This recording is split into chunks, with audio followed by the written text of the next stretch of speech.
In this video, I will provide a brief introduction to Architect of the Capitol, AOC, and then discuss more in depth National Statuary Hall, looking at its history and 21st century changes.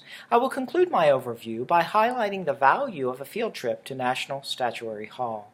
A good website to learn about the Architect of the Capitol is aoc.gov.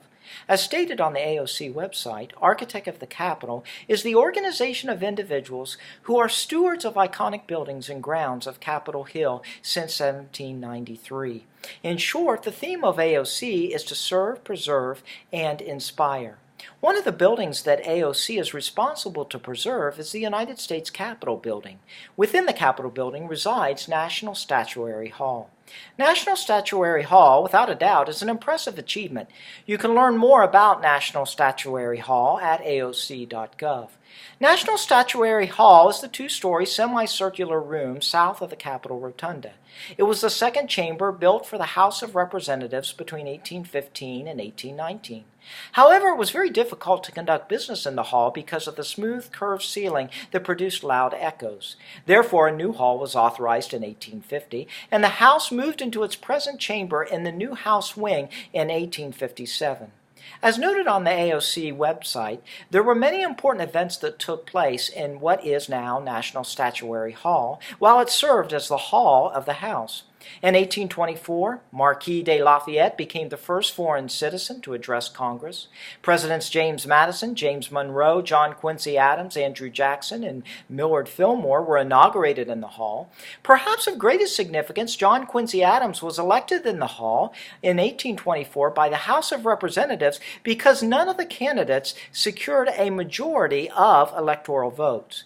For many years, the fate of the hall was uncertain, and there was even some interest in making it into committee rooms. Thankfully, in the mid-19th century, there was approval to use the hall as an art gallery.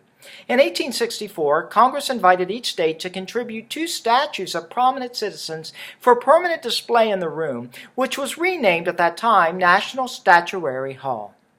Initially, all the statues were placed in the hall. As the collection expanded, however, it outgrew the hall, and in 1933, Congress authorized the display of statues throughout the Capitol building. Presently, 38 statues are located in National Statuary Hall. What is perhaps most interesting and also somewhat controversial is that in 2000, Congress passed legislation outlining procedures and guidelines for allowing state legislatures to replace statues within the collection. Public historian Nick Sacco discusses this change in his recent 2017 article titled America's Ever-Changing Commemorative Landscape, a Case Study at National Statuary Hall.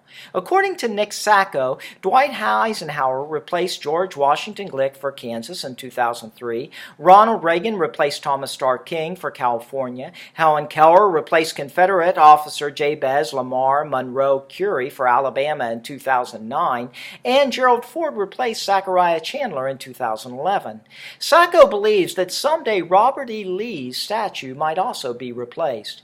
There is certainly value in a field trip to National Statuary Hall. First, one is able to actually step into history where important events took place, especially the inauguration of 5 of our presidents. Second, for art enthusiasts, the hall is rich in beauty and ideal for conducting visual analysis.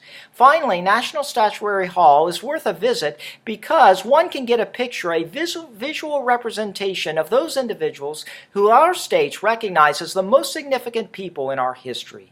It is exciting to see how those individuals came from different backgrounds with different experiences from different time periods of different professions and different perspectives and contributions to help make our country the great country that it is today.